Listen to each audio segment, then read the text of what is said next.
Even Jonathan Coachman has been firing digs at Tony Khan over his acting the past couple of days. Welcome back, guys, to Fog Wrestling.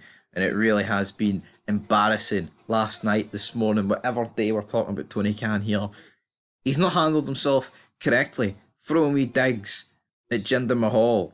And as previously noted, AEW president addressed Jinder Mahal getting the world title match in WWE Raw and brought up how Mahal hasn't won a televised match in a year. Via Twitter/X, former WWE personality/announcer Jonathan Coachman issued a response to Khan, and this is what he said. We also used to get amused at fans who counted wins like wrestlers earned them. Hell, if Vince wanted, I could have been world champion, but the storyline didn't support it. It's about the story, clearly, not wins in a predetermined space. Thought a boss would understand that. And I'm not saying I put words in Jonathan Coachman's mouth, but he's 110% right. He's literally repeated what I've just said in yesterday's video. It's like no one cares about wins and losses. You need a storyline to support it. Because, like, The Undertaker winning at WrestleMania, right?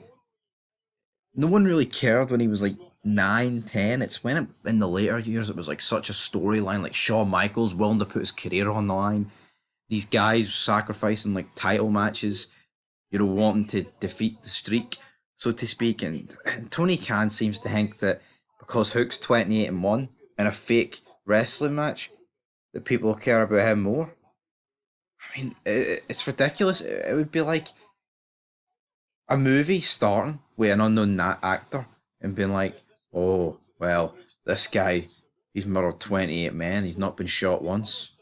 Then John Cena's in a movie. Oh, we haven't seen him in a year, he's not killed anybody. I mean, come on, guys, come on. It's absolutely ridiculous. And he's tweeted a wee bit more. He says, perfect tweet. He says, Vince always taught us that the audience dictates the matches and who wins. We always had baby faces win the main event at house shows. Once I became a heel, I would ring announce. Always different endings, and sometimes heels would win and the baby faces would beat me up, and everyone goes home happy. The audience determines everything in the wrestling business. Wins and losses are immaterial. Should have been immaterial, but doesn't really matter there, Jonathan Coachman. And he also says, think like this. Last week, Triple H advertised former WWE champion at Raw 1. Jinder came out, people booed. Then The Rock, the pop was huge. Bigger than if it was just The Rock. We did the same type of segment with me, Eugene, and The Rock in San Diego. So before people lose over a match with Jinder, let your creative minds wonder of what could come out of it. That's why there's a writing team. When it hits, it's gold. End of quote. Yeah, and it's like The Rock's pop was made even louder by the fact that we like everyone thought it was Jinder Mahal. It was like, oh, it was so much heat on him. And, it was done pretty well. It made the pop that much sweeter seeing it was The Rock. And here, I think the fact that they did a similar thing at Survivor Series where they introduced Randy Orton first, and then we got Punk at the end of the show. And, yeah, I think doing it too many times, I mean, it can become a bit predictable, but it's better. We've seen AEW even do it. They whipped out Adam Cole. No one cares because Adam Cole's a jobber. Then they brought out Daniel Bryan, which obviously is a bit of a bigger deal than Adam Cole, baby. But Tony Khan, he's crying.